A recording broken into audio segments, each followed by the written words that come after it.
Hey guys, it's Dr. Hayes, and this is our second video of our English 102 class. And so in this video, I wanted to talk a little bit about academic writing and what that is. In my last video, I kept saying when you write academically or when you're doing something, an academic essay. And so I want to talk a little bit more about what that is. And then I wanted to give some instructions about how to use your specific textbook. The they say, I say. There's some interesting elements that are interactive in this book, so I wanted to explain the concept behind how this book is organized and how to get the most out of it, because it's just kind of a big thick textbook and it's kind of daunting, I know, sometimes to dive right in. So I wanted at the beginning to kind of explain how it works. So when we talk about academic writing, and you had to read the introduction, I think, of the book, what that means is not that you're using a bunch of big fancy words and that it sounds like you got a thesaurus for Christmas and you can't wait to use it. It's not that. It's not that. But academic writing is a type of writing that belongs within a larger conversation.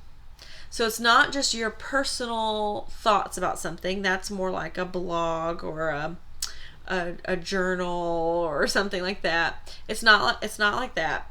It's not personal. But that doesn't mean that your personal experience cannot be featured in a piece of academic writing. There are some traditionalists who would tell you that academic essays should be completely formal, completely stuffy, the complete absence of the author. You should have no clue who wrote it, or there should be no evidence of their voice in there. It's just the facts, right?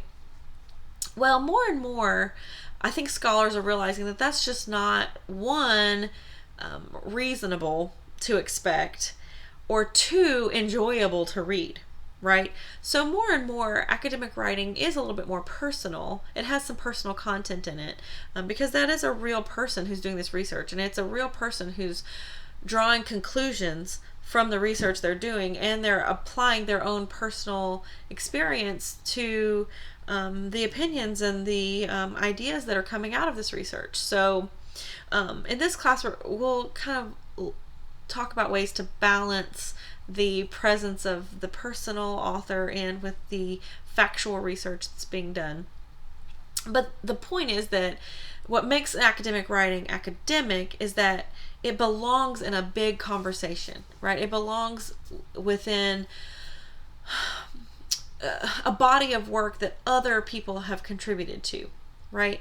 And so that's where the title of the book, They Say, I Say, comes from, is that you are first including in your academic writing what they say, right? The they is everybody else who has talked about this, who has written about it in various sources and in various years, time throughout the history of when this topic has been being discussed.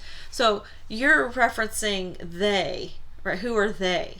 Right? Where did they say it? When did they say it? What exactly did they say about it? The they is assuming that there has already been a previous conversation happening, right? And then your piece of academic writing is going to come at a certain point in the stream of the conversation and jump in and add something that will clarify the issue, will complicate the issue if that's what needs to happen, if the issue needs to be, but what about so right? You need to complicate the issue. I just realized my face is really white. Sorry. And you're participating in something that's already being discussed. And so academic writing is very knowledgeable of that. When you're writing, you're aware. You're aware that you are one in a line. So the book part you read uses the analogy, I think, of a party. So there's like a drop-in party where it's like kind of a come and go, meet and greet kind of a thing. And so if you arrive at a party and you're mingling, and there's a group of people talking, and they're talking about a subject, right? And this refers back to the annotated bib conversation we had in the last video.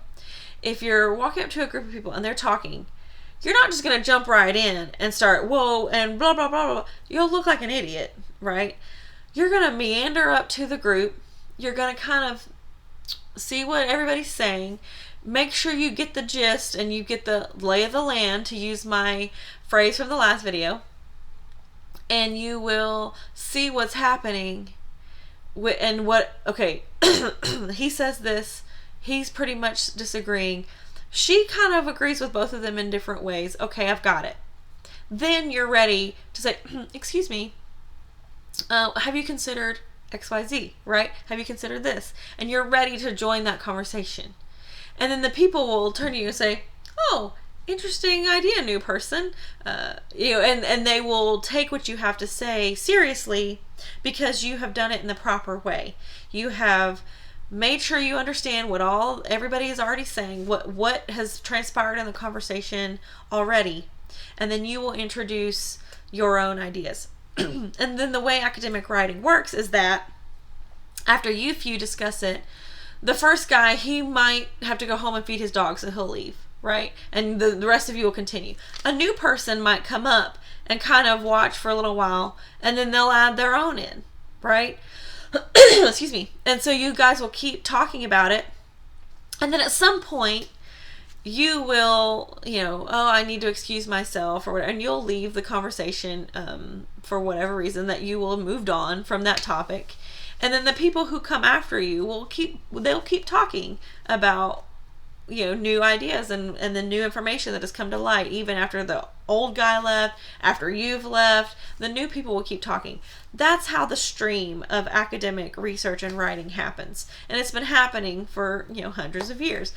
You don't have to include hundreds of years of research into your academic writing. We've kind of established and streamlined some of the main ideas for most things. But that's kind of what you're expected to do when you're doing academic writing and research, is to recognize that there are people who are already talking about this, and that you are trying to respectfully and in an informed way insert yourself into the conversation in a helpful way, right? So that's what I think whenever we hear the term academic writing or academic conversation, that's conceptually what people are talking about. And it does refer to a certain formality of language usage and formatting and things like that. And that certain academic tone, that sort of elevated discourse, as we like to say, that elevated usage of the language, that is hard to teach. It just kind of comes with practice, writing academic pieces more often, and also reading more. The more and more you read academic texts, academic articles and books and things written as a part of the conversation, you'll see how they reference people who've come before them. You'll see the kind of language that they use. And so a lot of times that's kind of a long and daunting process that people go through years of school to sort of hone their ear for that academic voice, right? Well, that brings us to how to use this book, because this book has shortcuts. It's kind of cutting out a lot of that early legwork where you just kind of have to learn over time how to talk like a scholar. And so the way they've done it is they have included these templates all throughout the book. We will mention these several times.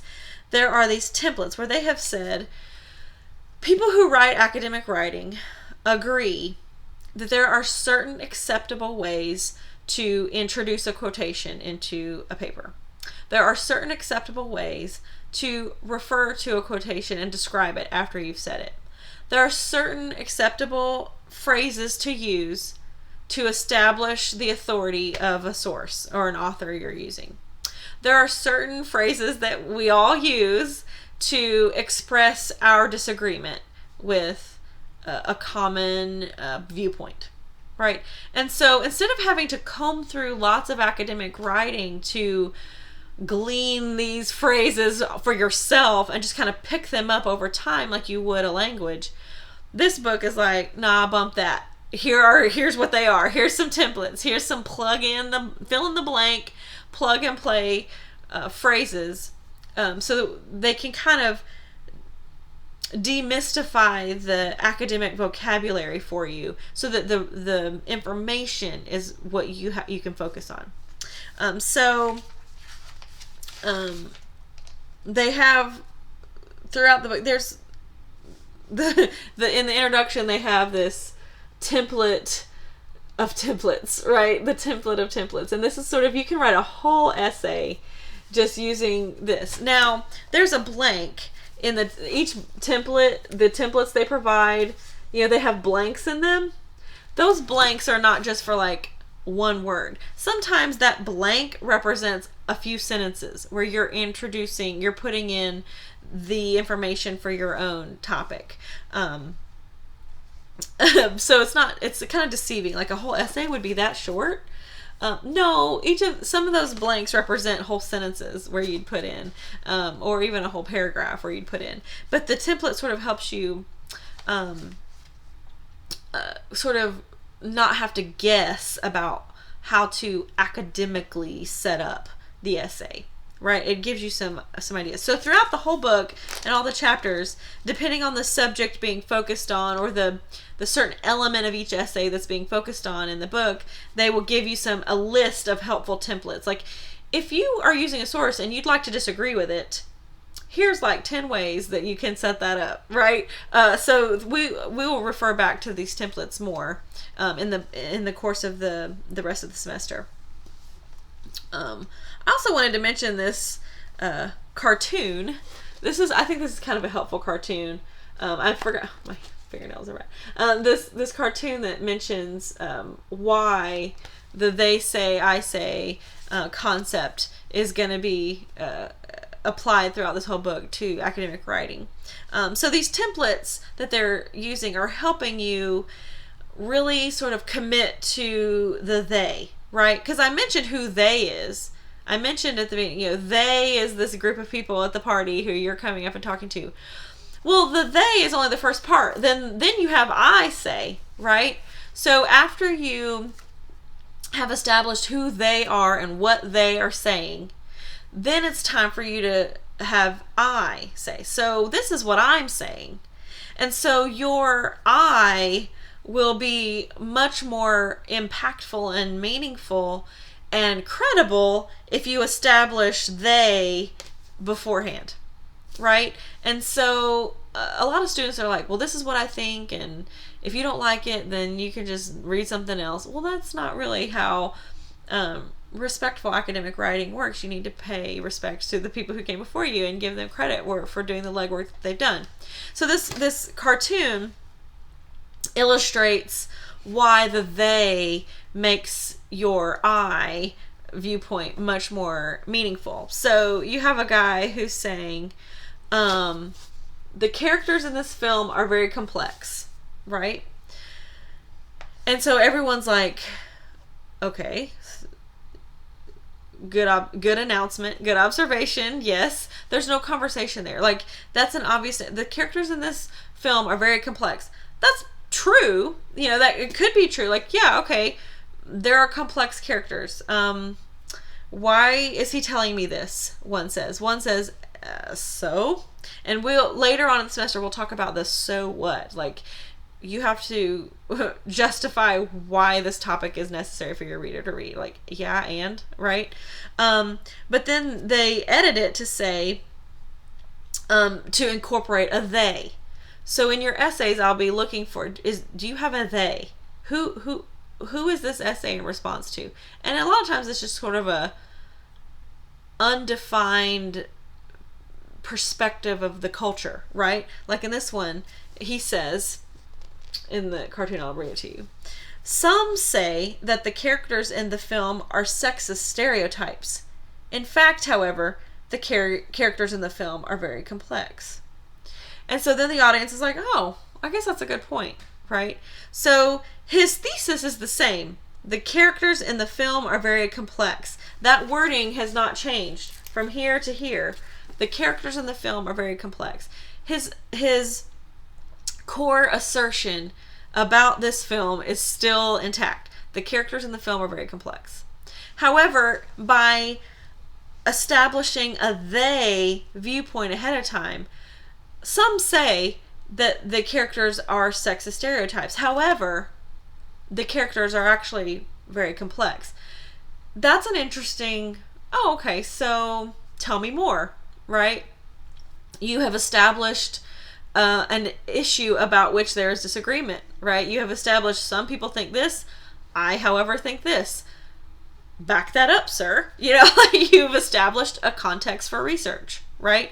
This is kind of maybe a silly example, but that's essentially how all academic essays and pieces of writing are set up. Is some people say this, sometimes your they is a specific person. Sally Jones wrote an article a few years ago expressing this viewpoint, and you might quote it. However, what Sally Jones has missed is XYZ, and you give your I say, right? So sometimes your they is a specific person or an institution, like the Catholic Church has been outspoken in their views that blank. However, you know, this is the case because blank, right? New information has shown blank. So sometimes the they is an institution or a specific group, or, you know, a political party, or young people think this. You know, that, you know, it could be a group, or it could be just some people, or it's commonly assumed that, right? It could be a general they, or it could be a specific person like Sally Jones, whose article you'd like to add your opinion to. So establishing the they so that your I has more impact is that academic writing. That's what we're doing with academic writing. So this book is divided into parts of the essay, and you know, let's talk about quotations, inserting sources when you want to summarize them, an effective introduction, an effective conclusion, where you have that so what in there, counter arguing, where you acknowledge the existence of someone who would not agree with you, and then you address them in the essay. So the way to use this book is we're going to kind of go through all the different elements of the essay, the beginning, the middle, the end, and how best to make those effective as an academic piece of writing. But we're going to use the templates that the book provides you. Like, here's a list of one, for example. They have a few that you can choose from. And so we will, you know, as we go through the semester, we'll come back to these templates. And so that some of it will be sort of turnkey, where you just use a template and then fill in the blank with your topic or your source or your opinion. And so that's your first reading response assignment, is you're going to do the activity where you use this template of templates, this like mamma jamma template, and you're going to write a short essay opinion about this chapter and what in this introduction. You can read the assignment there on page I think it's 16, and then let me know if you have any questions. So that's what academic conversation is. That's what academic writing is. That's how you use this book to sort of help you participate in that. I think that's all for this one. That's all I wanted to cover for this one. You can, you know, check the screencasts that I'm making about MLA formatting and how to you know, put the document all together. But this is what I wanted to say about the academic conversation, academic writing, what it means, a little bit more personal than it has in the past, but also still respecting the people who come before. So if you have any questions, let me know. Otherwise, I hope you're having a good semester, and I'll talk to you later.